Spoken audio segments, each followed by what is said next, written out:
халқының той жиындарында ақ дастарханның сәнін келтіретін қаттама, талқан, айран, сүзбе, ірімшік, қазы, ет сияқты ұлттық тағамдарының бірі бауырсақ.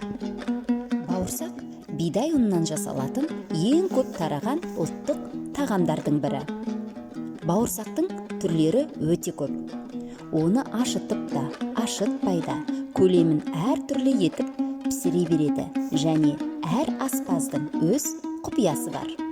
Бауырсақ башқұрт, татар, қырғыз, моңғол, тәжік халықтарында да кездеседі және әр ұлт әр түрлі жасайды. Ал қазақ халқында иленіп пісіру жағы ұқсас болғанымен, пішіні мен үлкендігіне байланысты бауырсақтың бірнеше атауы мен түрлері бар. Ши бауырсақ, ақ бауырсақ, шәй бауырсақ, тұш бауырсақ, ашыған бауырсақ, бармақ бауырсақ, жалпақ бауырсақ және жол бауырсақ. Бауырсақ пісірудің жолдары әртүрлі. Ашымаған бауырсақ пісіру үшін ұнға май, жұмыртқа, сүт, тұз салып илейді. Қамырды ең қандыра, қатты илеп қояды.